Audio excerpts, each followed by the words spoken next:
अलैहि वसल्लम को ये खबर मिलने के बाद उन्होंने अपने चचेरे भाई अली रदी अल्लाह ताला अन्हु को बुलाया और उनके हवाले तमाम लोगों की अमानतें कर दी। साथ ही उन्हें हुक्म दिया कि वो रसूल अल्लाह के घर में उनके बिस्तर पर सो जाएं। हज़रत अली रदी अल्लाह ताला अन्हु ने रसूल पाक से तमाम अमानतें लेकर उनके घर की तरफ रवाना हो गए। जब मक्के में रात का अंधेरा छाया तो रसूल पाक सल्लल्लाहु अलैहि वसल्लम आंसुओं से भीगी आंखों के साथ अल्लाह ताला के दरबार में दुआ की। इसके बाद वो हज़रत अबू बकर रदी अल्लाह ताला अन्हु को साथ लेकर सफ़र के लिए खड़े हुए। रसूलुल्लाह सल्लल्लाहु अलैहि वसल्लम जब ऊँट पर सवार होकर रवाना होने लगे तो उन्होंने हल्की सी मुस्कान के साथ हज़रत आयशा रदी अल्लाह ताला अन्हा से फरमाया, ऐ आयशा, तुम हमारे लिए दुआ करना, हम हिजरत के लिए निकल रहे हैं। यह कहकर रसूल पाक सल्लल्लाहु अलैहि वसल्लम ने अबू बकर रदी अल्लाह ताला अन्हु के साथ सफ़र शुरू किया। लंबा रास्ता और कई मुश्किलें पार करके रसूल पाक सल्लल्लाहु अलैहि वसल्लम अबू बकर रदी अल्लाह ताला अन्हु के साथ मदीना पहुंच गए। मदीना पहुंचने के तकरीबन 3 महीने बाद आयशा रदी अल्लाह ताला अन्हा समेत उनके पूरे खानदान को मदीना लाया गया। काफ़ी वक्त गुजर गया था, शव्वाल का महीना चल रहा था। इस दौरान मस्जिद नबवी की तामीर का सारा काम मुकम्मल हो चुका था। इसी दौरान एक दिन जिब्राइल अलैहिस्सलाम रसूल पाक सल्लल्लाहु अलैहि वसल्लम के पास तशरीफ लाए और कहा, ऐ अल्लाह के रसूल, आयशा तो आपकी बीवी हैं, उन्हें इज्जत के साथ अपने घर ले आइए। यह कहकर हजरत जिब्राइल अलैहिस्सलाम वहां से रुखसत हो गए। सुबहान अल्लाह। अगले ही दिन हजरत अबू बकर रदी अल्लाह ताला अन्हु खुद रसूल पाक सल्लल्लाहु अलैहि वसल्लम के पास आए और कहा, ऐ अल्लाह के रसूल, आप अपनी बीवी को घर क्यों नहीं ले आते?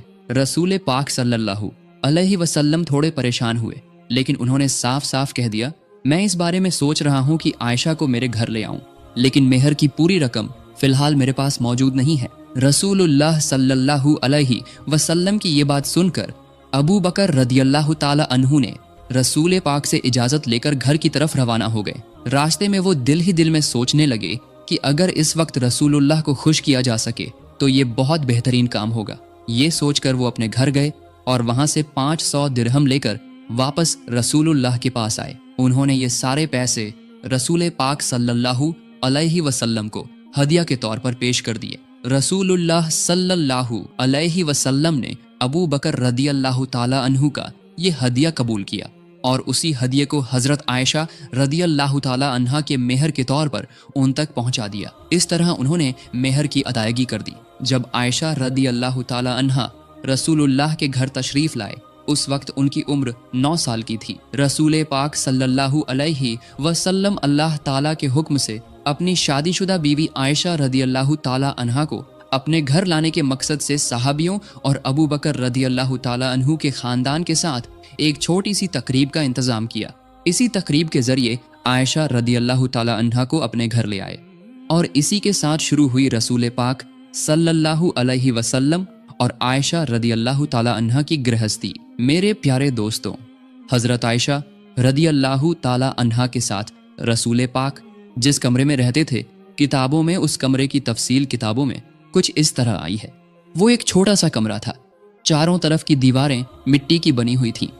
छत के छप्पर खजूर के पत्तों और खजूर की शाखों से बना था। बारिश का पानी कमरे के अंदर ना आ जाए, इसके लिए छप्पर के ऊपर कंबल जैसे कपड़े का इस्तेमाल किया गया था। हजरत आयशा रज़ियल्लाहु ताला अन्हा फरमाती है, हमारी गृहस्थी इतनी सादा और सरल थी कि घर में दिया जलाने के लिए थोड़ा सा तेल तक नहीं होता था। अक्सर ऐसा होता था कि पूरा महीना गुजर जाता, लेकिन दिया जलाने के लिए तेल का इंतजाम नहीं हो पाता था। चांद की रोशनी में ही हमारी रातें गुजरती थीं, चाहे पूर्णिमा की भरी रात हो या अमावस की अंधेरी रात।